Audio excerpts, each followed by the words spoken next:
वक्रतुंड महाकाय सूर्यकोटि समप्रभ निर्विघ्नं कुरु मे देव सर्वकार्येषु सर्वदा। मित्रों, आज मैं हाजिर हूँ नया टॉपिक लेकर। सुदर्शन चक्र के बारे में आज हम चर्चा करेंगे। कुंडली में सुदर्शन चक्र की क्या उपयोगिता है, उसकी क्या सार्थकता है, उसके बारे में आपको हम भली भांति समझाएंगे। उसको आप अच्छी तरह से समझें। उसके लिए हम आपको सबसे प्रथम ये बताना चाहते हैं कि इसको कैसे बनाया जाता है।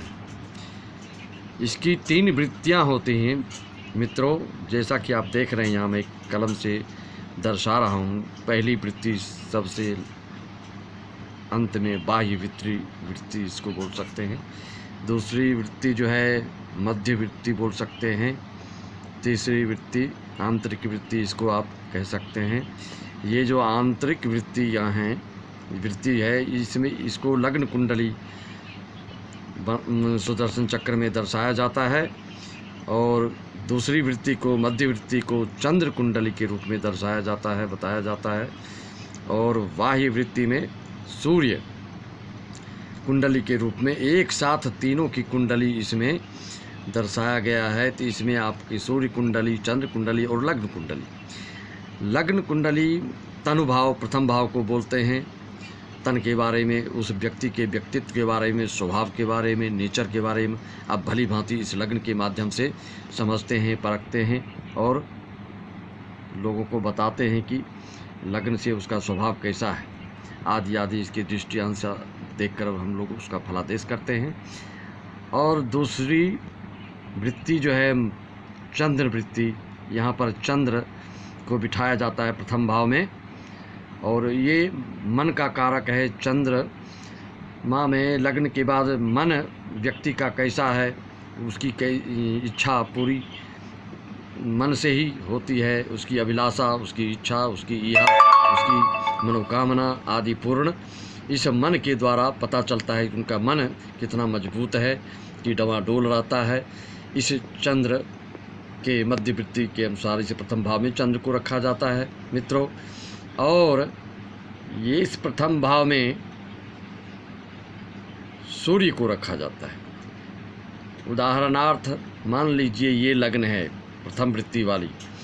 उदाहरण के लिए आप अगर मान लीजिए कुंभ लग्न है तो यहाँ पर मैं 11 अंक मैंने डाला है। कुंभ लग्न में 11 अंक पड़ता है। अब मान लीजिए कुंभ लग्न में अगर जातक की सिंह राशि है तो वो ये चंद्र यहाँ पे बैठ जाएगा। 5 यहाँ पर लिखना पड़ेगा। सिंह राशि में चंद्र है तो अगर सूर्य वृषभ राशि में है तो यहाँ पर मैंने 2 लिख दिया। तो ये आपका सूर्य हो गया।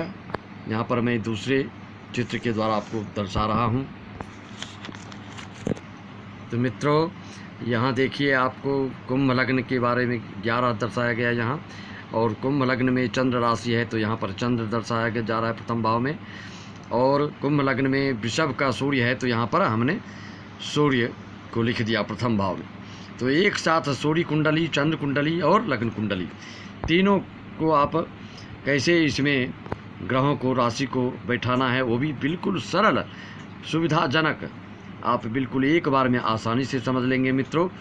कि जैसे यहाँ देखिए आपने सूर्य को रखा, 2 अंक रखा, तो जैसे कुंडली में लिखते हैं उसी तरह से क्रम से आप 2, 3, 4, 5, 6, 7, 8, 9, 10, 11, 12, 1, 2 उसी तरह से आप चंद्र यहाँ पर चंद्र बिठाया अपने प्रथम भाव में तो उसको भी 5 से लेके फिर क्रमशः उसी पूर्वानुसार इसी तरह से घूम जाएंगे। यहाँ तक 4 आ जाएगा। कुंभ लग्न है तो कुंभ लग्न कुंडली तो आपको पता ही है।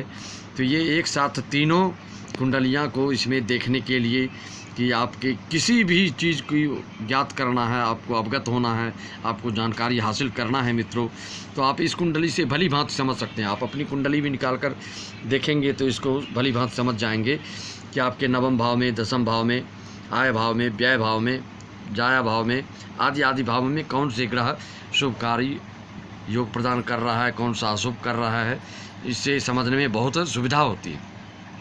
मित्रों, महत्वपूर्ण बात ये इस सुदर्शन चक्र के माध्यम से मैं बताने जा रहा हूँ कि बहुत जनता जनार्दन का इसमें फरमाइश रहता है कि पंडित जी हमको बताइए कि हमारा रोज़गार होगा या नौकरी करेंगे, क्या करेंगे, हम बिजनेस करेंगे, क्या करेंगे, आप बताइए हमको।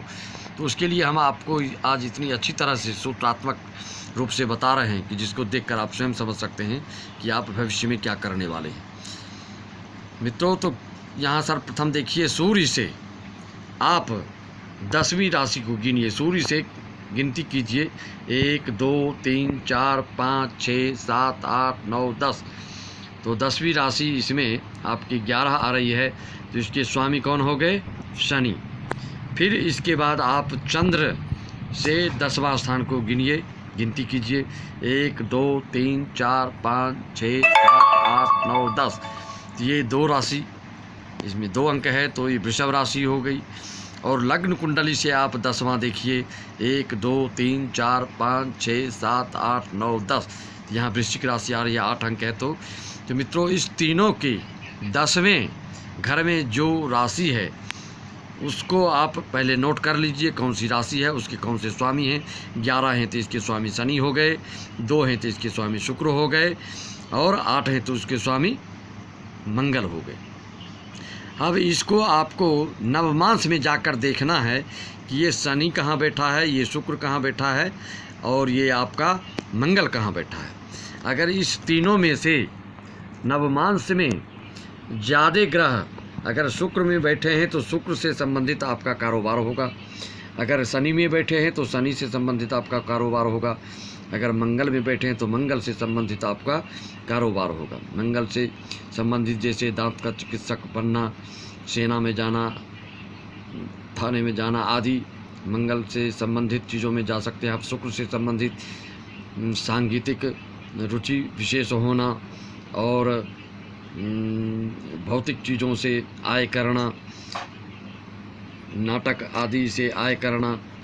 और शनि की राशि है तो नौकरी कर सकते हैं आप, या शनि से संबंधित फर्नीचर वगैरह की बड़ी बड़ी दुकानें खोल सकते हैं आप, या निर्माण कार्य कोई आप कर सकते हैं, घर बनाना, बेचना आदि आदि। मित्रों, ये तो मैं ये समझा रहा हूँ आपको कि नवमांश में जाकर चंद्र कुंडली, सूर्य कुंडली और लग्न कुंडली के 10वें भाव के स्वामी नवमांश में जिस राशि में बैठ जाए उस राशि के स्वामी से संबंधित आपका कारोबार होगा। मित्रों, तो बहुत लोग पूछते रहते हैं कैसे समझे, क्या समझे, तो मैंने सोचा कि आज आपको सुदर्शन चक्र के बारे में भी बता दूं।